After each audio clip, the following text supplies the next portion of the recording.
Alors, bonsoir à tout le monde. Bienvenue à notre séance ordinaire du 16 juin 2020, donc toujours en contexte de pandémie, de COVID. Donc, vous voyez, on est quelques-uns à l'Hôtel de Ville et j'ai mes deux collègues, M. Daniel Forgue et Mme Lucie Tremblay, qui nous accompagnent via le téléphone. Donc, avant de débuter notre séance, nous allons prendre un court moment de réflexion et j'aimerais que vous ayez aussi des pensées pour les victimes aussi de la COVID et ainsi que leurs familles, s'il vous plaît.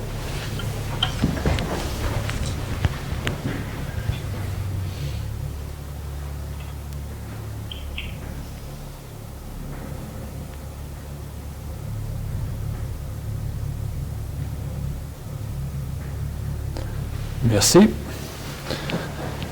Donc, avant qu'on commence notre séance officiellement, on avait une séance de consultation qui traitait de la modification du règlement de zonage, donc touchant l'usage de conteneurs maritimes, donc au niveau de la zone où est situé le garage municipal ainsi que la caserne de pompiers.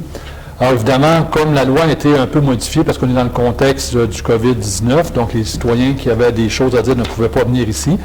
Par contre, ça a été affiché et les gens qui avaient des commentaires à donner avaient 2 semaines pour le faire et aucun citoyen n'a émis de commentaires. Donc les commentaires pouvaient se faire via notre plateforme Facebook, encore par courriel ou encore par téléphone. Donc nous allons commencer par la lecture de l'ordre du jour. Donc Mme Gagné qui m'accompagne ce soir, si vous voulez faire la lecture de l'ordre du jour, s'il vous plaît. Oui. Donc, point 1, moment de réflexion. 2, présence, constatation du quorum. 3, ouverture de la séance. 4, adoption de l'ordre du jour. 5, dispense de lecture et approbation des procès-verbaux de la séance ordinaire du 20 mai et de la séance extraordinaire du 8 juin. Représentation politique des conseillères et conseillers. Période de questions du public sur l'ordre du jour et sur les représentations politiques des conseillères et conseillers. Au niveau du conseil municipal, au 8.1, rapport du maire sur les faits saillants du rapport financier de l'année 2019. Résolution demande à Sylvie Bérubé, députée d'Abitibi, Beijing, Nunavut, EU, de soutenir toute initiative visant à offrir un service d'Internet haute vitesse et de téléphonie cellulaire aux régions mal desservies. Direction générale et administration, octroi d'un mandat à la firme d'ingénierie Nord-Infra, octroi d'un mandat à l'entreprise géophysique Sigma, octroi d'un mandat à service EXP. Point 10, ressources humaines, il n'y a pas de point. 11, finances et trésorerie. Résolution, approbation des comptes payés et à payer pour le mois de mai. Achat d'un tracteur à gazon. Point 12, au niveau de la greffe, adoption du second projet de règlement. Point 13, résolution, vente d'un terrain vacant à M. Jocelyn Desjardins. 14, service des loisirs et de la culture et de la vie communautaire. Obtention d'une subvention pour la réfection du sentier Campbell. 15, travaux publics, il n'y a pas de point. 16, service des incendies, il va y avoir une résolution pour la vente de biens municipaux. 17, développement économique, il n'y a pas de point. Varia, il n'y a pas de point. Et, oui, il y a un point. Motion de félicitations à Mme Alice Pilote. 19, période de questions du public. 20, questions commentaires des conseillères et conseillers. Et 21, levée de la séance. Merci, Mme Gagné. Donc, j'aurais donc besoin d'un proposeur de secondaire pour adopter notre ordre du jour de ce soir. Alors, Mme Lucie Tremblay propose, secondé par M. Jacques. M. Jacques Fortin, ça vous va, M. Fort? Oui, ça va. Parfait, merci. Donc, au point 5, dispense de lecture et approbation des procès verbaux de la séance ordinaire du 20 mai 2020 et de la séance extraordinaire du 8 juin 2020. Alors, ce sont des procès verbaux que nous avons reçus avant. Donc, les membres du conseil municipal en ont pris connaissance et se déclarent satisfaits. Donc, il y aurait donc lieu d'adopter les 2 procès-verbaux. J'aurais donc besoin d'un proposeur de secondaire. Tout le monde était présent. M. Guy Lafrenière propose. Secondé par Mme Roxane Tremblay. Alors, mes autres collègues, ça vous convient aussi? Oui. Merci. Donc, nous avons fait une séance spéciale le 2 mai, non, le 8 mai. Attendez un petit peu. Le 8 juin, voilà, je vais l'avoir. Donc, il y aurait 2 points d'ordre du jour. La première, c'était une résolution pour une demande de cession de terre à titre gratuit au ministère de l'Énergie et des Ressources naturelles. Donc, c'était une modification. Alors, vous savez qu'on est en demande justement pour obtenir des terrains au niveau du parc industriel. Et on sait aussi que Chapelle Énergie a besoin aussi d'un certain espace pour faire un chemin hors route, un chemin multi-usagé qui va aller relier la vieille 3000 HAP Énergie. Donc, on a fait une petite modification justement pour les terres que nous avions demandées pour que ça puisse se faire du côté de HAP Énergie. Et eux, évidemment, ils avaient besoin d'une résolution. Ensuite, on avait fait aussi une autre résolution, c'était pour l'octroi d'un mandat pour la démolition de l'immeuble situé au 3 9e rue. Donc, c'est une vieille roulotte abandonnée. Donc, on a eu l'autorisation des différentes instances gouvernementales. Donc, nous avions reçu 2 soumissions d'entrepreneurs, dont une qui était non conforme. Et le mandat a été octroyé à Recyclage Ognavo au montant de 8 450 $ et 66 sous, plus les taxes incluses. Non, excusez-moi, taxes incluses à 8 450 et 66. Alors voilà pourquoi nous avons tenu notre séance le 8 juin 2020. Ensuite, nous serions rendus aux représentations politiques des conseillères et des conseillers, commençant par M. Guy Lafrenière, qui est maire suppléant. M. Lafrenière? Oui, bonsoir. Le dernier mois, on a eu 4 deniers. Le 25 mai, le 8 juin, le 11 juin et le 15 juin. On a eu des rencontres avec le comité de développement économique de Chapelle le 21 mai, ainsi qu'une séance extraordinaire le 11 juin. Puis c'est tout. Et un comité de sécurité publique? Le comité de sécurité publique, c'est vrai, oui, le vendredi dernier. Merci, M. Lafrenière. J'irai maintenant avec Mme Lucie Tremblay. Est-ce que vous avez eu des représentations politiques au cours du dernier mois? Oui. J'ai eu 4 pléniers. Puis après ça, une séance spéciale. C'est bon. Merci, Mme Tremblay. Ensuite, Mme Larouche. Bonsoir. 4 payés et une extraordinaire aussi.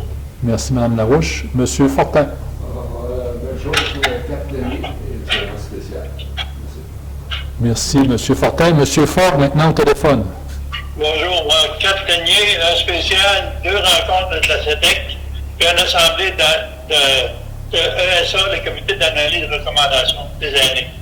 C'est tout. Parfait. Merci, M. Fort. Et finalement, Mme Roxane Tremblay. Oui, bonsoir. Alors, c'est la même chose. 4 pléniers, 25 mai, 8 juin, 11 juin et 15 juin.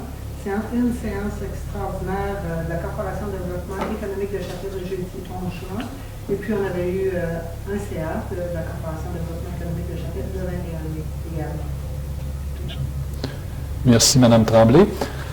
Or, de mon côté, outre les différents pléniers et la séance extraordinaire, le 21 mai, j'ai eu le privilège de faire une visite du projet de serre de Nexovia, donc en présence de la propriétaire, Mme Lavoie. Donc, c'est vraiment impressionnant. Donc, on voit beaucoup de Chapéziens qui passent dans le parc industriel, et moi, j'ai eu la chance d'aller à l'intérieur et voir, c'est quand même très, très gros. Donc, ça va bien, ce projet-là, puis on devrait en avoir des nouvelles bientôt. Ensuite, le 27 mai, en compagnie de Mme Gagné, nous avons eu une rencontre avec Mme Caroline Boyau, qui nous a présenté son projet de fin d'études en aménagement qui a été présenté à la Faculté de foresterie de l'Université Laval.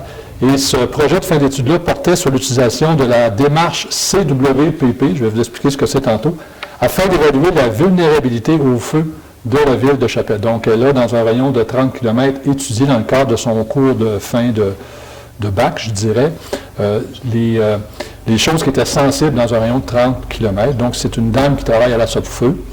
Le CWPP, ça veut dire Community Wildfire Protection Plan, ce qui veut dire plan de protection communautaire face aux feux de forêt. Évidemment, ces plans se basent sur les principes d'IntelliFeu. Alors, on sait qu'on est dans une région nordique. Je vais en reparler tout à l'heure du risque de feu de forêt. Donc, on était très heureux lorsque Mme Boileau nous a contactés l'an dernier pour faire son projet de fin d'études. Donc, il y a beaucoup d'employés municipaux qui ont travaillé avec elle pour lui fournir des cartes, des documents, etc. Et justement, à partir de l'automne, lorsqu'on va être un peu plus déconfiné, on va tenter de former nos cadres et certains employés justement à cette démarche-là pour prendre en considération les faiblesses et vulnérabilités qu'on pourrait avoir dans un rayon de 30 km, mais c'est vraiment, vraiment intéressant là, comme présentation. Ensuite, le 28 mai, j'ai eu ma rencontre avec les gens du gouvernement régional UHB James. Le 5 juin, j'ai participé en tant qu'administrateur de l'administration régionale B. James à l'Assemblée générale annuelle de la table jamaisienne de concertation minière. Ensuite, le 12 juin, en compagnie de mon collègue M. Lafrenière et de Mme Gagné, nous avons participé au comité de sécurité publique avec les gens de la Sûreté du Québec, les gens de la ville de Chibougamau et également le chef Bossum d'Oujibougamau. Et aussi, j'ai participé à plusieurs rencontres avec le CR3S sur la situation liée au COVID-19. Donc, habituellement, on a environ 3 rencontres par semaine. Donc là, c'est évidemment, ça commence à déconfiner, donc on a un peu moins de rencontres, mais à un moment donné, c'était à 3 à 4 rencontres par semaine, même des fois à la fin de semaine, parce qu'il y avait des problématiques qui étaient soulevées, soit dans notre secteur ou soit dans la région. Alors voilà pour nos représentations politiques de ce mois-ci. Le point 7, c'est période de questions du public sur l'ordre du jour et sur les représentations politiques des conseillères et des conseillers. Évidemment, on n'a pas de public ce soir. Par contre, nous avons 2 citoyens qui nous ont posé des questions et on pourra y répondre à la deuxième période de questions à la fin de la rencontre. Donc, au point 8, maintenant, conseil municipal. Donc, en 8.1, le rapport du maire sur les faits saillants du rapport financier du rapport du vérificateur externe pour l'année financière 2019. Donc, je dois faire la lecture de mon rapport. Alors, chères citoyennes et chers citoyens, conformément à l'article 105.2.2 de la loi sur les cités et villes, je vous dépose aujourd'hui mon rapport sur la situation financière de la municipalité pour l'année 2019. Ce document, qui sera diffusé via le site Internet de la ville de Chapelle, donc à partir de demain, vous fait état des faits saillants du rapport financier et du rapport du vérificateur externe au 31 décembre 2019. Alors, pour l'exercice financier terminé le 31 décembre 2019, donc le rapport financier de la ville de Chapelle s'est soldé avec un excédent d'opération de 420 320 $ après les affectations. Alors, ce surplus d'exercice est principalement attribuable à la taxe spéciale dont le montant a été reporté en 2020, donc c'est un montant de 171 000 $, au montant également reçu du gouvernement régional d'Iwichi Bay James dans le cadre de l'entente sur l'équité fiscale, la fourniture de services sur la protection incendie, la cueillette et la disposition des matières résiduelles, qui a été plus élevé que prévu, c'est de l'ordre de 197 000 $, et les tenants lieux de taxes plus élevés cette année, de l'ordre de 40 000 $. Les enlieux de taxes, c'est les taxes payées pour les édifices fédéraux ou provinciaux sur le territoire de la municipalité. Donc, c'est une taxe, dans le fond. Ils ne paient pas de taxes, eux, générales, mais ils paient les enlieux de taxes. Et également, ce qui a fait cette différence encore cette année, c'est un contrôle serré des dépenses de fonctionnement par l'équipe de gestion. Au niveau du rapport du vérificateur externe, donc la firme José Bélanger, CPA, Inc., auditeur externe, a établi conformément à la loi des états financiers 2019 de la ville de Chapelle. Les vérificateurs de municipalité ont vérifié le bilan, l'état des actifs et de la dette à long terme, l'état des revenus et des dépenses pour l'exercice terminé le 31 décembre 2019. Alors, de l'avis de l'auditeur, ces états financiers représentaient fidèlement la situation financière de la municipalité, ainsi que les résultats de ses activités conformément aux normes comptables canadiennes pour le secteur public. Alors, le tableau 1, là, que je vais vous résumer dans quelques instants, présente les activités financières de 2019. Au niveau de la dette, donc à la fin de l'exercice 2019, la dette à long terme de la ville se chiffrait à 3 859 600 $, soit en baisse d'1 049 000 $ par rapport à 2018. Près de la moitié de cette dette est assumée par le gouvernement du Québec en vertu de plusieurs ententes liées à des programmes de financement. Donc, la dette nette s'élève donc à 2 125 000 $. Donc, avec l'excédent d'opération de l'année 2019, le surplus cumulé de la ville se chiffre maintenant à 1,2 million au 31 décembre. Donc, vous avez le tableau 1, donc l'activité financière. Je ne vais pas vous en faire la lecture. Vous retrouvez les différents revenus. Donc, les différents revenus de taxes qui avaient été budgétés et ce qu'on a encaissé réellement. Les paiements tenant lieu de taxes que je vous ai parlé un peu tantôt. Les revenus d'autres sources. Les transferts aussi qui arrivent d'autres organisations, donc du gouvernement ou, par exemple, de la RBJ.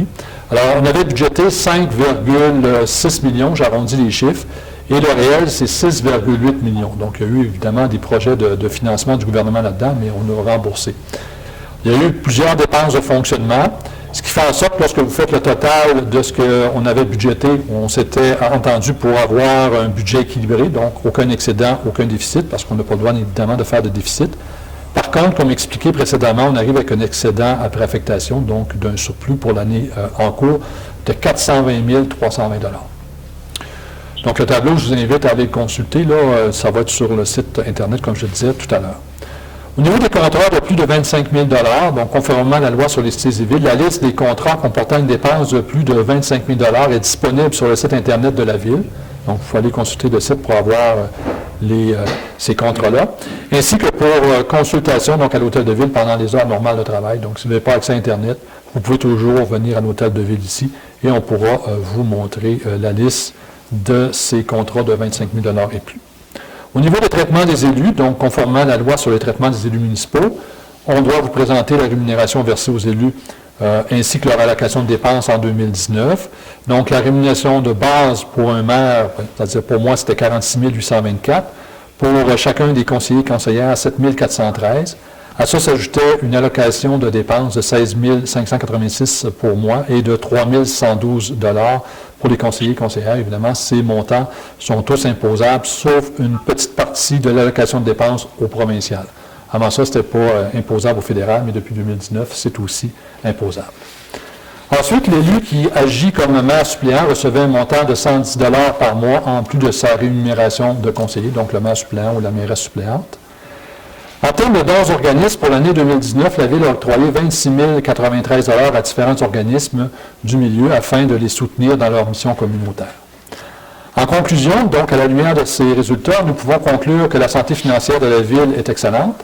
Ce bilan très positif est le fruit du travail des membres du Conseil en étroite collaboration avec le personnel de l'équipe municipale dans la gestion des deniers publics. C'est ensemble que nous parvenons à atteindre des objectifs de saine gestion qui permettent aux Chapéziens et Chapéziennes de bénéficier de services municipaux de qualité et ça à moindre coût. Alors, je tiens donc à remercier l'ensemble de mes collègues ainsi que l'équipe municipale. Donc, Mme Gagné, vous pourrez leur transmettre nos remerciements. Alors voilà, c'est pour notre rapport du maire pour l'année 2019. Donc, je vous invite à le consulter sur nos différentes plateformes. Donc, c'est un dépôt.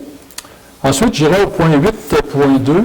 Donc, demande à Mme Sylvie Bérubé, députée d'Abitibi-Baie-James, Nunavik et You, pour soutenir toute initiative visant à offrir un service Internet haute vitesse et de téléphonie cellulaire aux régions mal desservies.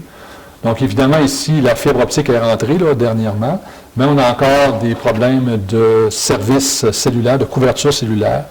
Donc, Mme Bérubé nous a fait part de son projet, justement, de demander au niveau fédéral à ce que les régions mal desservies puissent justement être mieux desservies. Donc, c'est l'objet de la résolution que je vais vous faire grâce de la lecture. Alors, il est donc résolu de demander à Mme Bérubé, donc notre députée fédérale, de soutenir toute initiative visant à accélérer le déploiement du réseau d'infrastructures destiné à offrir un service Internet haute vitesse et de téléphonie cellulaire dans les régions mal desservies. Et vous savez, dans le contexte de la COVID, moi, je suis enseignant de formation et je peux vous dire que certains étudiants avaient des problématiques justement avec le réseau Internet parce que c'était à bas débit pour certains. Donc, j'imagine que dans certains coins de pays, autant au Canada qu'au Québec, que ça a dû être aussi très difficile. Alors, c'est pour ça que toute initiative va être jugée très pertinente. Donc, j'aurais donc besoin d'un proposeur de secondaire pour appuyer Mme Bérubé dans ses démarches. Mme Denise Larouche propose, secondée par Mme Roxane Tremblay. Mes autres collègues, vous êtes aussi en accord? Oui. Merci. Au point 9, maintenant, direction générale. Donc, en 9.1, une résolution pour l'octroi d'un mandat à la firme d'ingénierie Nord Infra pour la fermeture du bassin de l'exciviation. Donc, vous vous souvenez qu'on a fermé le LES. Maintenant, il nous reste à fermer le bassin de l'exciviation. Donc, on est dans les dernières démarches. Donc, il y a eu une offre de service au niveau d'ingénierie de la compagnie Nord Infra qui a été reçue le 27 mai dernier pour la réalisation de ce mandat au coût de 13 595 $. Considérant également la recommandation positive de Mme Gagné, directrice générale adjointe qui s'occupe de ce dossier. Évidemment, comme ce prix se situe en deçà de 50 000 $, nous pouvons faire du gré à gré. Nous avons discuté de ce dossier-là hier, le 8 juin, non pas hier, mais la semaine dernière, le 8 juin. Alors, il est donc proposé d'entériner l'octroi du mandat à la firme d'ingénierie Nord Infra d'un montant de 13 595 plus les taxes applicables et évidemment de prendre cette somme dans le poste d'immobilisation, le poste budgétaire 03 310 07 522. J'ai donc besoin d'un proposeur et d'un secondaire. Je le propose. Alors, Mme Lucie Tremblay propose, M. Fortin, vous voulez seconder? Oui. Mes autres collègues êtes en accord? M. Lafrenière, ça vous va aussi? Ça va, parfait. Au point 4, maintenant, une résolution pour l'octroi de mandat à l'entreprise Géophysique Sigma. Donc, considérant que le ministère de l'Environnement a adopté une nouvelle réglementation en juillet 2014 concernant la protection de la qualité de l'eau potable, alors, considérant le mandat supplémentaire octroyé en avril 2020 à l'entreprise Englobe pour la réalisation d'une étude concernant la mise aux normes du site de prélèvement et des puits d'alimentation en eau souterraine, donc il faut caractériser notre source d'eau potable. Alors, considérant que pour compléter cette étude, il est nécessaire de réaliser un levé géophysique. Alors, considérant l'offre de service d'entreprise Géophysique Sigma reçue le 5 juin 2020 au montant de 43 400 $ plus les taxes applicables, considérant que cette offre de service se situe en deçà du 50 000 $ et conséquemment, on peut faire du gré à gré avec cette entreprise. Considérant la recommandation positive de Mme Gagné, directrice générale adjointe et qui s'occupe du dossier à la municipalité, considérant qu'on a discuté le conseil municipal hier lors du plénier de ce sujet, alors il est proposé que la Ville de Chapelle accepte l'offre de service de l'entreprise Géophysique Sigma pour un montant de 43 400 plus les taxes applicables et que ces frais soient puisés à même le surplus accumulé. Évidemment, ce n'est pas quelque chose qu'on avait budgété. C'est lorsqu'on a avancé dans l'étude qu'on a su qu'il fallait refaire des levées géophysiques là, pour se conformer et pour être vraiment certain de notre... Ça vous va? J'entends comme un téléphone. Okay. Donc, pour protéger notre source d'eau potable. J'ai donc besoin d'un proposeur et d'un secondaire. Propose, Daniel. M. Ford propose, secondé. Par Mme Denise Larouche. Mes autres collègues, vous êtes aussi en accord? Oui. Parfait. Donc, c'est important de savoir. Évidemment, on a été surpris quand on a su que la norme avait changé, mais on va se conformer. L'eau potable, c'est quand même super important.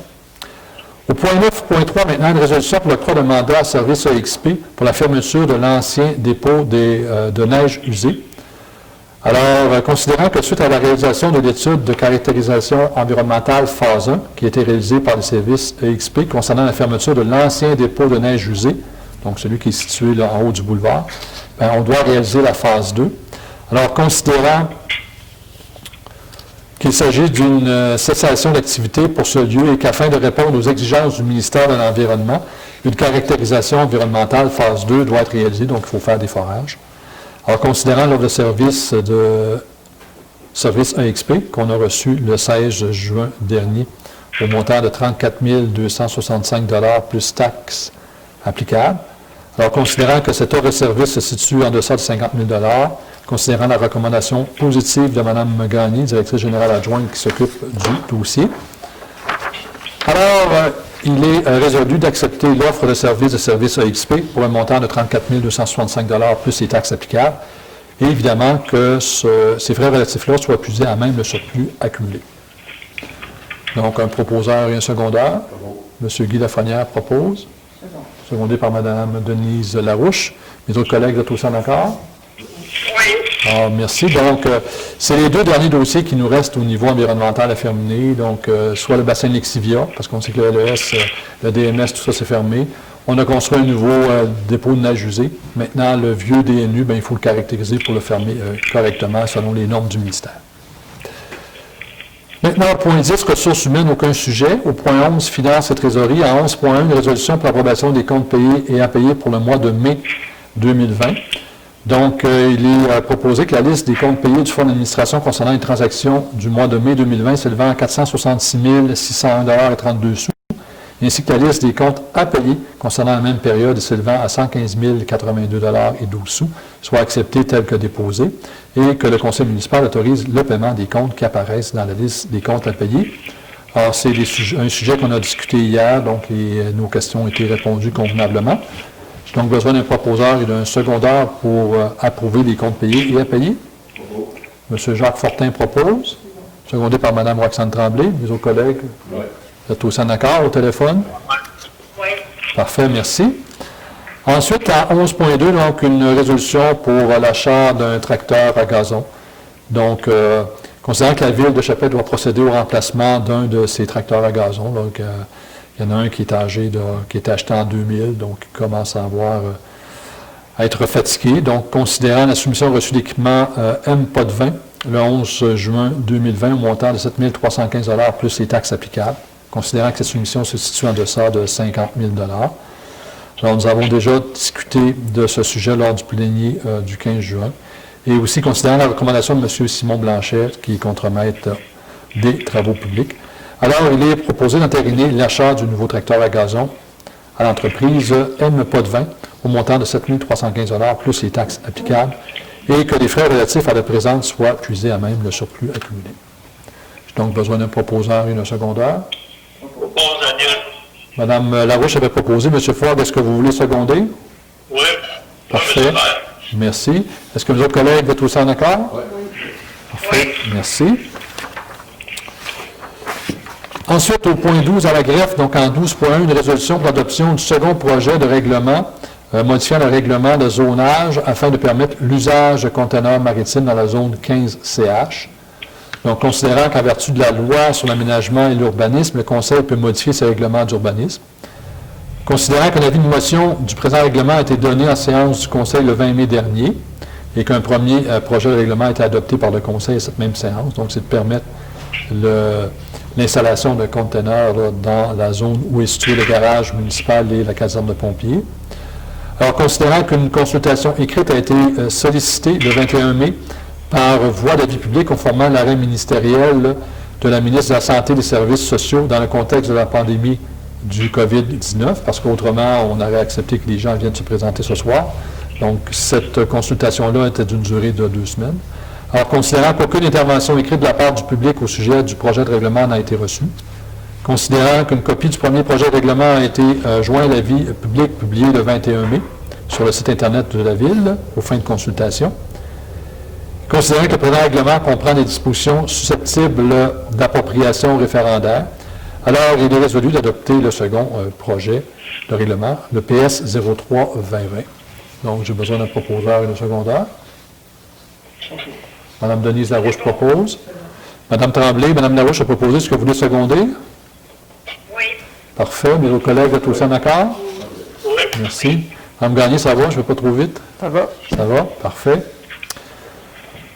Au point 13, en urbanisme et en environnement, donc une résolution pour l'autorisation la vente d'un terrain de maison mobile à M. Jocelyn Desjardins. Donc, c'est un terrain qui est situé sur la 9e avenue, donc dans le secteur des maisons mobiles. Donc, c'est un terrain vacant. Alors, considérant que la Ville désire vendre des terrains de maisons mobiles pour lesquels elle est propriétaire, considérant que M. Desjardins soumet à la Ville une proposition d'achat d'un terrain vacant situé au 159 9e avenue, alors, considérant que la Ville est propriétaire de ce terrain, considérant que la Ville a fait lotir et cadastrer ce terrain-là l'an dernier, je pense, de mémoire, alors, considérant que nous avons traité ce dossier lors du plénier du 15 juin, il est par conséquent proposé que la Ville de Chapelle vende à M. Desjardins le terrain portant la désignation cadastrale 5 531 159 situé dans la 9e avenue. Alors, le prix de vente du terrain sera établi selon la réglementation de tarification en vigueur au moment de compléter l'achat du terrain. La superficie du terrain est de 416,7 mètres carrés. Les frais d'arpentage et de notaire sont à la charge de l'acheteur. La vente est faite au comptant.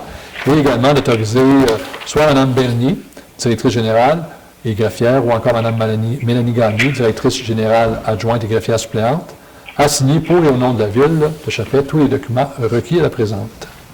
Alors, j'ai donc besoin d'un proposeur et d'un secondeur. M. Guy Lafrenière propose, secondé par M. Jacques Fortin. Mes collègues, vous êtes aussi en accord? Oui, c'est bon. Parfait, merci. Au point 14, service des loisirs, de la culture et de la vie communautaire, donc en 14.1, obtention d'une subvention pour la réfection du sentier Campbell. Donc, après la rencontre, nous allons émettre un communiqué. Donc, nous avons reçu une belle nouvelle la semaine dernière. Donc, une aide financière d'un montant de 119 680 $ pour notre projet d'installation de nouvelles passerelles autour du lac Campbell. Alors, évidemment, cette aide a été accordée dans le cadre du programme de soutien à la mise à niveau et à l'amélioration des sentiers et de sites de pratique d'activités de plein air, qui est porté par le ministère de l'Éducation. Alors, l'installation de ces passerelles-là va se faire à partir de l'été 2021. Pourquoi pas cet été? Bien, évidemment, il y a un certificat d'autorisation environnementale à aller chercher. Il y a aussi je cherche mon mot, c'est back order en français, on dit l'indisponibilité, je vais dire ça comme ça, justement de ces passerelles-là. Donc, il y a un délai de 6 mois. Donc, ça va arriver quelque part tard cet automne. Donc, peut-être qu'il va y avoir des travaux cet automne, mais on préfère vous dire que ça va se faire pour l'été 2021.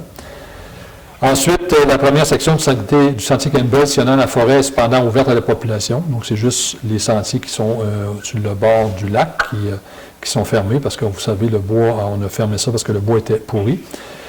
Également, je vous souligne qu'il y a une équipe de bénévoles qui va travailler dès le début de l'été à l'amélioration du sentier qui mène au Mont-Sprigneur et aussi une autre équipe de bénévoles à la piste cyclable qui relie la ville au lac Opélisca.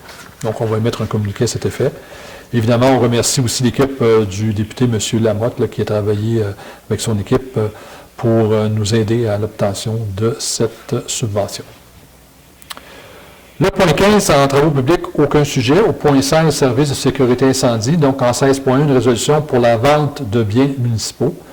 Alors, nous avons publié un avis le 5 septembre 2019 concernant la vente de l'ancien camion autopompe service incendie. Là, c'est le vieux camion rouge qui était stationné ici à l'Hôtel de Ville.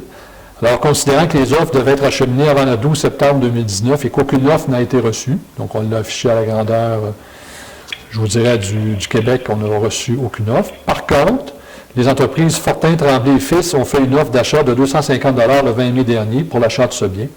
Alors, considérant la recommandation positive de Mme Gagné, alors, il est proposé d'entériner la vente aux entreprises Fortin, Tremblay et Fils au montant de 250 $ pour l'ancien camion autopompe du service incendie. Donc, à notre niveau, il n'y avait plus rien à faire avec ce camion-là.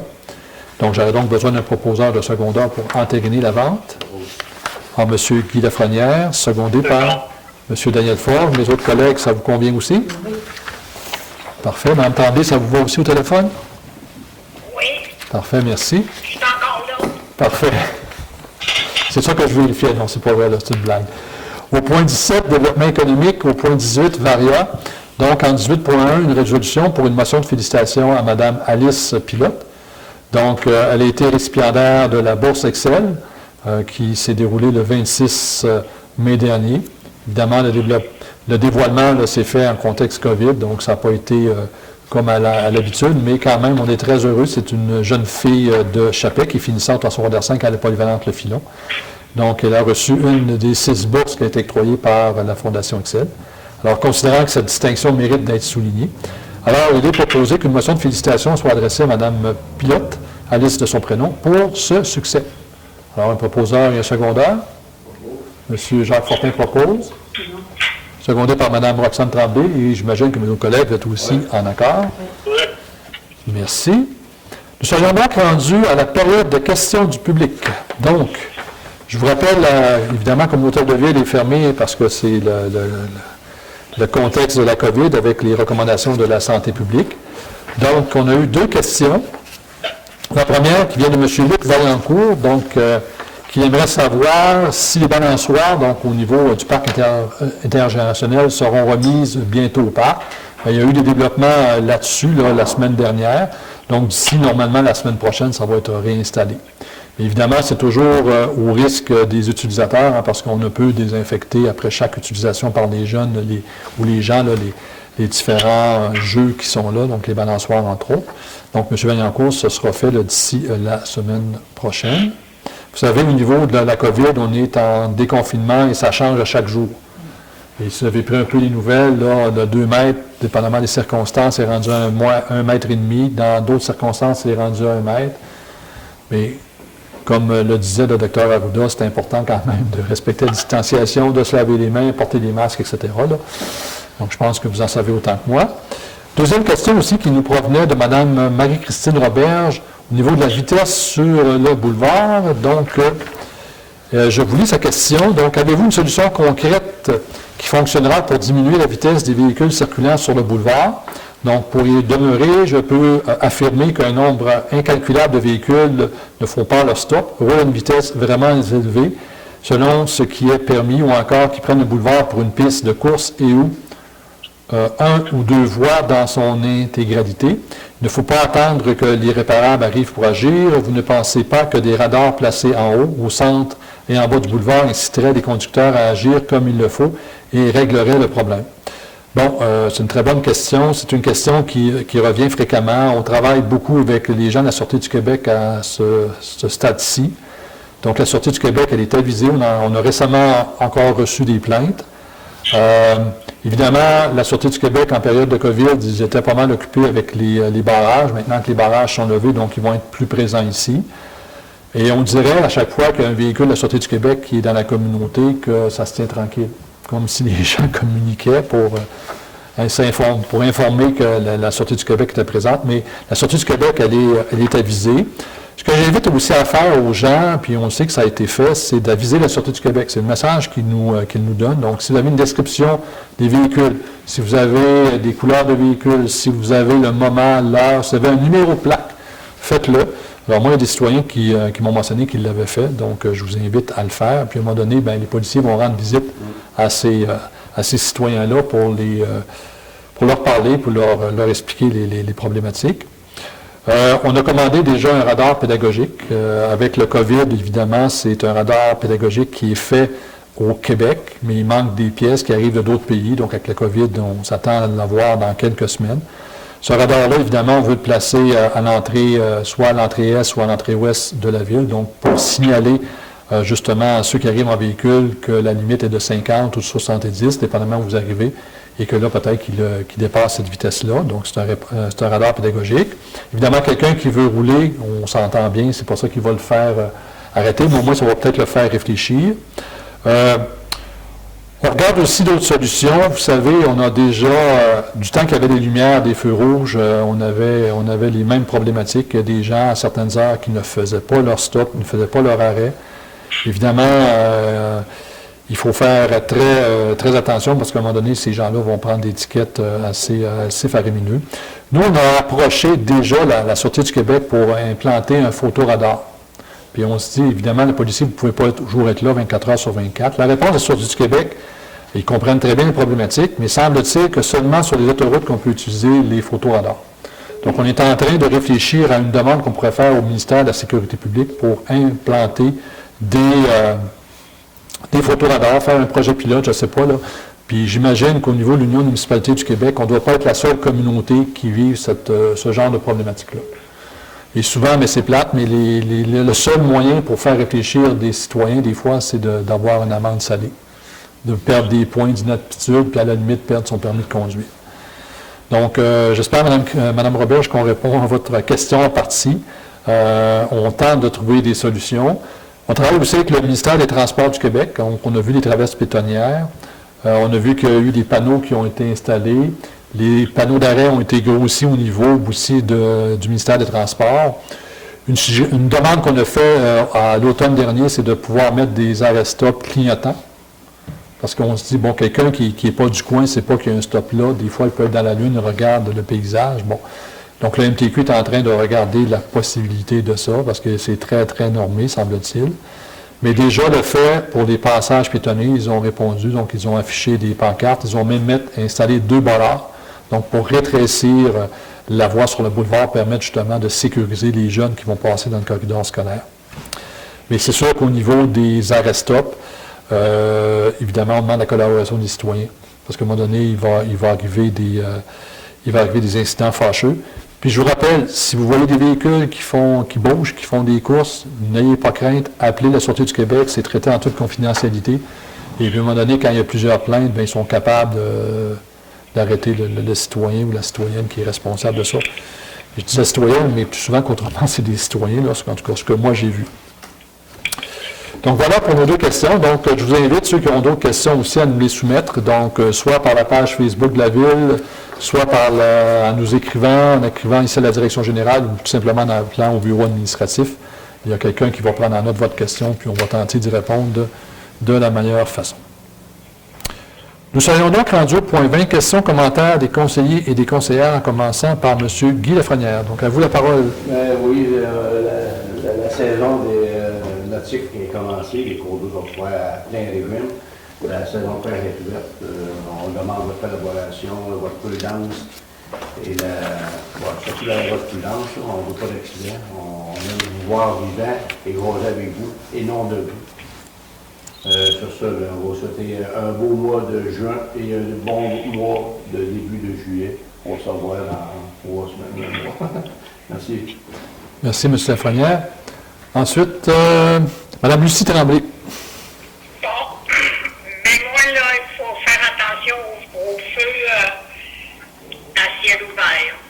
Parfait. Je vais revenir tantôt, si vous me le permettez, Mme Tremblay. Là, j'ai des commentaires aussi à émettre là-dessus. Est-ce que vous avez d'autres commentaires à émettre? Non. Parfait, merci. Ensuite, Mme Larouche. Les rencontres, c'est bien tranquille de ce temps-ci. Fait que je vous souhaite un joyeux mois. Merci, Mme Larouche. M. Fortin. On fait la même chose. Je vous souhaite un beau commencement de l'été. Le soleil est là. Alors, profitez-en. Et prudent. Merci. Merci, M. Fortin. M. Ford, maintenant au téléphone, vos commentaires ou questions?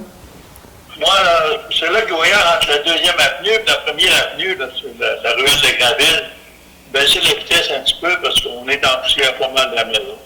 Merci. Bien, merci, M. Ford. Vous faites bien de le préciser. Vous restez dans ce coin-là, donc c'est pas plaisant de manger de la poussière, surtout que c'est très, très sec ces temps-ci. Donc, ceux qui utilisent la ruelle, si vous pouvez peut-être diminuer un peu la vitesse pour donner une chance aux gens qui habitent autour. Merci, M. Ford. Mme Roxane Tremblay, maintenant. Oui, alors moi je voulais revenir un petit peu sur justement la vitesse là, dans les rues, tout ça. Il n'y a pas juste le boulevard, c'est assez problématique. Les autres rues aussi. Fait que juste dans ma ville, la deuxième rue, la plupart, beaucoup ne font pas leur arrest. On invite à dénoncer ou à appeler pour porter plainte. Aussi, porte de ça, c'est tranquille. Ceux qui ont commencé à se déplacer, étant donné que la région est ouverte, soyez prudents. J'ai eu un aller-retour au Lac-Saint-Jean en fin de semaine, puis il y a des animaux dans le parc. J'ai pas vu de policiers, mais j'ai vu des animaux. Soyez prudents. Je vous souhaite un beau mois de juin. Merci, Mme Tremblay. Je rajouterais aussi, on parlait du boulevard, mais dans certaines rues aussi, on va installer des dos d'âne, donc c'est en commande. Donc, dès que c'est arrivé, on installe ça. Il y avait une problématique en haut de la 9e rue, donc ça va être installé. Et aussi dans les corridors scolaires, donc on est en train de regarder ça. Donc là, on sait que l'école est terminée, mais pour la rentrée scolaire au mois d'août, ça va être effectif. Donc je pense que ça va protéger nos jeunes enfants là-dedans.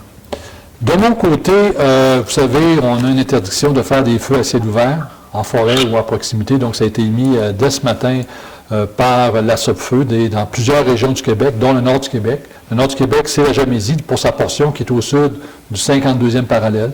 Donc, ça nous touche, donc toutes les villes jamésiennes. Ça touche aussi les communautés cris de Mistassini, Nimisko, Djibougamau, Waskaganish, Washwanipi. Donc, on vous demande d'être extrêmement prudent. On sait que cette semaine, il va faire très chaud. D'un autre côté, je vais vous parler de feux d'artifice. Donc, il y a un lien, parce qu'encore hier, on a eu des plaintes là, de quelqu'un qui fait des feux d'artifice. Évidemment, nous, on a soumis la question à la Sûreté du Québec. Ils vont réagir. Donc, si vous attendez des feux d'artifice, c'est extrêmement dangereux de faire des feux d'artifice à cette période-ci de l'année, que ce soit ici en ville ou encore dans les lieux de villégiature, parce qu'on a eu aussi des gens qui ont communiqué avec nous au niveau du lac Kevin. Évidemment, nous, on les réfère au gouvernement régional, là, mais soyez extrêmement prudents. Et d'ailleurs, pour les feux d'artifice, il y a un règlement qui s'appelle le règlement concernant les nuisances publiques. C'est l'article 25. Ça doit être disponible sur notre site Internet, Mme Gagné. Bien, je vais vous lire ici l'article 25, feux d'artifice. On dit « Le fait de faire ou permettre qu'il soit fait usage de pétards et de feux d'artifice sans l'autorisation de la municipalité constitue une nuisance et est prohibé. » Donc, dans le territoire de la ville de Chapais, vous n'avez pas le droit de faire des feux d'artifice à moins d'avoir eu l'autorisation de la municipalité. Et souvent, nous, on va se tourner vers les pompiers, et les pompiers vont nous dire « ça a du sens ou ça n'a pas de sens ». Donc, actuellement, comme c'est extrêmement sec, c'est sûr que c'est prohibé. Et les gens qui font des feux d'artifice, bien évidemment, la peine, la première amende, c'est 100 $, récidive, c'est 200 $, et ça monte comme ça. Là. Donc, ça peut aller très vite.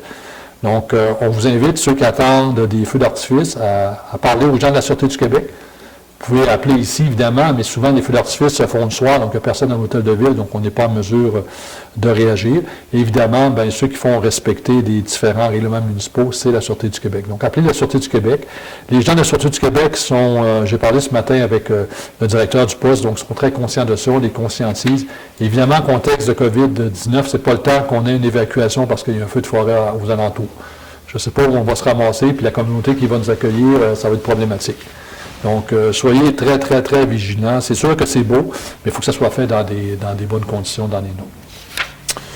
Donc, voilà pour mes commentaires de ce mois-ci.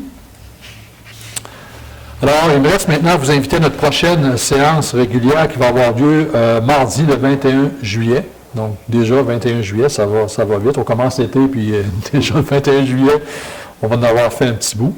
Donc, à mon tour de vous souhaiter une bonne période estivale. Profitez-en. Profitez-en. Le déconfinement a commencé. Il faut en profiter, mais aussi intelligemment pour éviter justement de retomber dans une période de confinement comme on a connu. Donc, si vous allez à l'extérieur, si vous êtes dans les commerces ici, respectez les différentes normes émises par la santé publique. Je pense que c'est des gens très, très, très compétents, donc il faut les écouter. Et puis, c'est juste une question de temps avant que le vaccin arrive puis qu'on passe à autre chose. Mais d'ici ce temps-là, protégeons nos plus vulnérables, protégeons nos personnes âgées, parce qu'au niveau de nos personnes âgées, vous savez, une personne sur 5 en haut de 70 ans qui prend la COVID décède. Donc, c'est vraiment important. Donc, pensons à nos plus vulnérables aussi. Donc, sur ça, on n'a pas d'autres choses à vous dire pour ce soir. J'aurais donc besoin d'un proposeur et d'un secondeur pour lever notre séance. M. Guy Lafrenière. Secondé par M. Fortin. Mes collègues sont aussi en accord au téléphone. Donc, merci à ceux qui nous ont écoutés, en tout cas, qui vont nous écouter prochainement. Merci à Mme Roberge aussi pour la captation d'images, le filmage en mot québécois. Et prenez soin de vous. Donc, on vous revoit le mois prochain. Merci.